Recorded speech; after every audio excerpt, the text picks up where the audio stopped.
Now, Monica, Caitlin Clark put on a historic performance against Louisville to get her team to the Final Four. What will the team need from her to beat South Carolina? Well, Victoria, they're going to need a whole lot more of that with a Yeah. special focus on rebounding, and not just from her, but from her team entirely. Look, there's no secret. Caitlin Clark is 100% box office. However, and as I've had the opportunity to pump up the tournament on our program, I've said that it comes down to a player versus a team. And I just think when you look at South Carolina, Aaliyah Boston was last year's player of the year, and she's continued to be just as good this year for South Carolina. The rebounding margins, the depth, and the bench production stand out as things that will be big-time factors in this particular ballgame. Now, if Caitlin Clark were to pull this off, y'all, that would be one historic upset. But it's going to be a very, very tall task. Yeah, especially when styles make fights, Monica, and you know this. You have that offense of what Iowa's been able to do, getting up and down the floor, playing an NBA-type game. And you have the defense of South Carolina barely giving up 51 points per game. We know that South Carolina has slowed down teams before, but Caitlin Clark is that special. What do you think they're going to do or have to do to make sure she doesn't go off like she did last week in the Elite Eight game?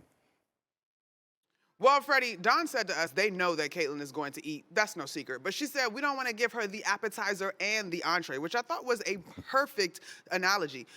Caitlin, you got to think the way we think when we talk LeBron, right? Either make him a facilitator or a scorer. That's sort of the same conundrum when it comes to slowing down Caitlin Clark, right? And so what I think South Carolina probably will do is deploy their quick, athletic, and rangy defenders, starting with Bria Bill, who is their defensive specialist, but you've also got Letitia Amihir, you've got Bree Hall, you've got a plethora of players that can guard her with their length and their speed. But more than just Caitlin Clark, you guys, folks have to understand that in that matchup versus Louisville deployed as much double teams, pressure, running her off the line as they could, but she had 11 assists in that ball game, right? Part of that historic 40-point triple-double. She was able to find her teammates. The thing that's different about South Carolina is not only can they put a terrific and tenacious defender on her primarily, but the other four can also guard the other four players that will be available for Iowa. And so I think against Louisville, you saw three-point shooters get loose versus Louisville's pressure. I don't know that that's going to happen as frequently or with as much ease versus South Carolina because they have athletes that can cover a tremendous amount of ground, Freddie, with just a couple of steps. And then if you throw in a little bit of range when they reach out to extend to contest with a high hand, they just cover so much space as a collective. They close gaps and they get out to shooters. Beyond that, they are terrific on the glass. In this tournament, in totality, they've out-rebounded all of their opponents by 73 rebounds, not to mention that they get 48% of the missed shots that they have. So they are dogged on the offensive glass. And so I just think, in totality, a team that can go 12 deep for as dynamic as Caitlin Clark is, I don't know if she got 12 individual performances that she can match solo. Now, who do you expect to be the biggest difference maker in this game? Well, I don't know if it's a single person. I think it's going to be the bench. And I continue to say that the depth of South Carolina, Victoria, is problematic, not just for Iowa, but for the entire landscape of women's college basketball. In the tournament, though, the Gamecocks are getting 30 points off of their bench. The Hawkeyes, in comparison, are getting just 12 from their bench. And so if, for whatever reason, the starting five for Dawn Staley's crew were to come out a little sluggish or not focused, if for whatever reason, because human nature is human nature, she's got a whole nother five that she can deploy with confidence, right? And so I think, as I anticipate for this game, y'all, I think it'll be a good game probably for about a half. And then there's some adjustments made, and then you start to see the depth start to step in, and that's where South Carolina will begin to separate themselves just a little bit. But I don't think this is going to be the blowouts that we're accustomed to seeing from South Carolina. I think Iowa is playing some of its best basketball, and Caitlin Clark, as you have seen, has elevated and is playing her best basketball as the lights have gotten brighter. But I'm still taking South Carolina in this one and not really blinking. And if they win, they'll take on the winner of LSU versus Virginia Tech. That's the first game at 7 o'clock Eastern time tonight on ESPN. And we got a lot of conversation involving what Virginia Tech's been able to do under Kenny Brown, first black male coach to lead the team to a Final Four in women's basketball. You got on the other side, we don't know what Kim Mulkey's going to wear in the sidelines. Look like some kind of Mardi Gras parade. So that's another question when it comes to that. But the biggest player in this game is the Bayou Barbie, Angel Reese. What do you expect that Virginia Tech can do to maybe slow her down to make sure Bayou Barbie doesn't do what she normally does, that is get a double-double against her opponent?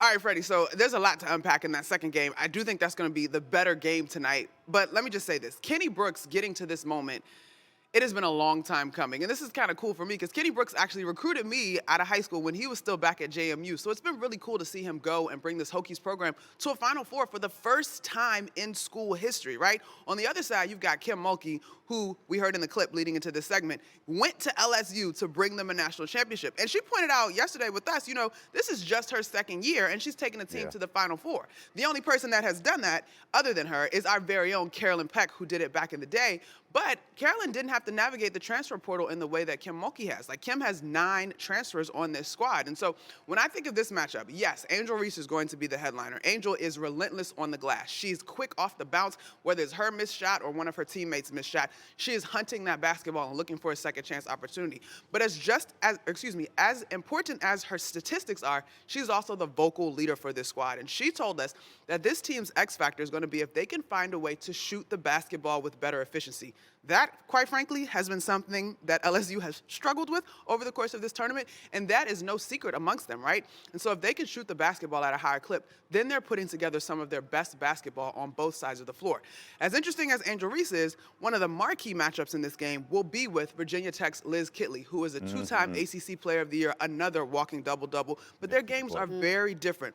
Liz is a lot more patient in the paint. She operates with her back to the basket. She's got a beautiful Dirk Nowitzki-esque one-legged fadeaway that she can hit just around that mid-range. And she is one of a two-headed snake for Virginia Tech, alongside Georgia Amore, who has been shooting lights out from behind the three-point line and has the most dazzling personality, guys. And so in that particular matchup, I expect Virginia Tech to rely on their team defense, which is something they take a ton of pride in, and to be aggressive and attack LSU's defense. Now, Jordan, what does this year's Final Four say about the state of college basketball? Freddie, it's great to be spending my birthday with you two here today. I appreciate you having me on. Look, it says what it's kind of said every year. I mean, it's called March Madness for a reason, right? I mean, there's always some madness involved. This year, there's only one kind of blue blood in Connecticut. I'm going to go ahead and call UConn a blue blood because understanding their tradition and history is rich. But beyond that, it says to me we're going to get a lot more of this. And why we're going to get a lot more of this is because of the NIL, and more importantly, the transfer portal landscape that we live in.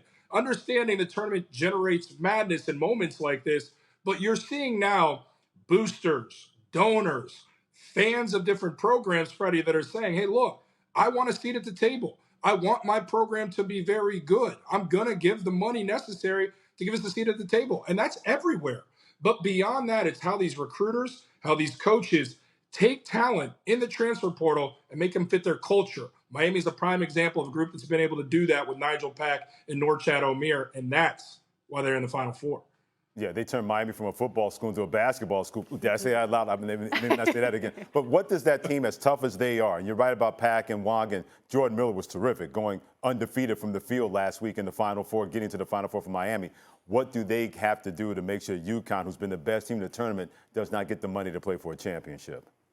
Here's the thing. UConn's been lights out. It's one of the more dominant runs I've seen in tournament history. I mean, it's all about playing your best basketball at the right time. UConn's elected to play their basketball at the right time. Problem is, Miami has as well. Look, I just try to harken back to when I played the game, and the toughest matchups and the teams that really concerned me were teams that had multiple bucket getters, because you can't take your defense and focus on one guy. When Miami steps on that floor, despite what UConn is, Miami has more guys that can score in isolation. Miami presents at least 4 guys that can get their own shot, get it efficiently, and get it inside the arc, and do it also outside the arc. This is a Miami group that's quite simply too dynamic offensively to guard, with a Hall of Fame coach that's going to throw a lot of defensive schemes at you in Coach Larinaga. But most importantly, a Swiss Army knife in Jordan Miller. Miami is the team that I like to advance past UConn. Oh, okay. Now, can you talk to me? I mean, I'm feeling the same way. No, can you? Molly's not listening right now. It's her birthday and she's on vacation, right? Happy birthday, Molly. Hi, Molly? Oh, yeah, we got to give her Jordan part of this segment. All right, we got it. No, Jordan's not going to be Not a great more. birthday present. Not a great birthday present. Now, UConn aside, how big would it be for FAU, San Diego State, or Miami to win? Well, I guess I'd lead with the FAU. I mean, if FAU were to win this tournament, I know we're all giving them respect, and they deserve it. I was there in Columbus for their first round. I saw them squeak by Memphis.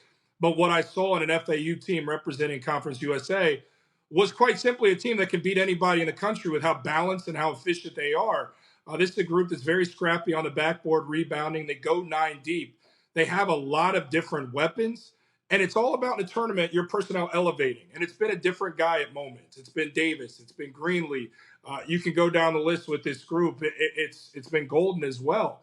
So for FAU, if they're able to win a national championship, Florida Atlantic group out of Boca that plays in front of 2,000 people, I mean, that is madness on tens. That is defining what this tournament can be at an apex. If they win this tournament, no matter how talented they are, it will be an incredible story. It also shows the state of college basketball that we don't have that one dominant player like we used to have, or along the lines with Jay Williams when he played at Duke, or Anthony Davis at Kentucky. So out of the 4 teams left, who's the best remaining player that's in the tournament so far? It's got to be Jordan Hawkins. I mean, Freddie, this boy is a bad man. And Jordan Hawkins has been great all season long for Hurley's squad at UConn, but he's become more efficient in this tournament. 2 most important rounds, Sweet 16 and Elite 8 to get them there. This young man combined for 44 points in those games and shooting around 50% from the three-point line. I mean, that is master efficiency. Look, I heard my guy LaFonso Ellis say it before. He's a Notre Dame man, so clearly I take a lot of credence in what he says. He gets a lot of credit. First-round talent at the guard spot matters in this tournament. First-round talent can carry you to a national championship. Yep. Jordan Hawkins is a first-round talent. He's head and shoulders more talented than everybody in this thing. And that's no disrespect to the second-best player in Jordan Miller, who he will be facing in that first round. But when Jordan Hawkins has it going from the perimeter with that UConn front line and how dangerous Sanogo and Klingon have been, when you couple that with efficient stud, potential lottery pick guy, it's hard to beat. Give me Hawkins any day of the week. Now, who do you have winning it all? Just gonna throw the big hammer out there. Who do you have winning it all, Jordan? ACC basketball. Everybody sits up on all these shows and likes to poo-poo on the ACC, a historically down year. Let's get Cornette in to talk about what's wrong with the ACC. I don't know, because every time it seems to get to March, we're talking about an ACC team, aren't we, V and Freddie? That's what it seems like to me. So we've got another one here with a Hall of Fame coach and Coach Larinaga, the first place team in the ACC representing that conference that got poo-pooed upon all year long. Give me the Miami Hurricanes to win the national championship. Not because I'm being defiant, not because I'm feeling myself on my 40th, but because I believe how this group scores the basketball, it can be any of those 4 guys and go off for 30 points for this group, propel them to a win. They're scrappy rebounding. They can turn you over, but they pursue twos better than anybody. They can get the defense in foul trouble. I love this group. I said in January they were a Final Four team. I rarely get an opportunity to look smart. I'm cashing in on this one. Give me Miami to win the national championship. And feel free to have me back on at the end of the weekend if I'm not in too bad a shape. I have to celebrate my 40. Thanks for watching ESPN on YouTube. For live streaming, sports, and premium content, subscribe to ESPN+.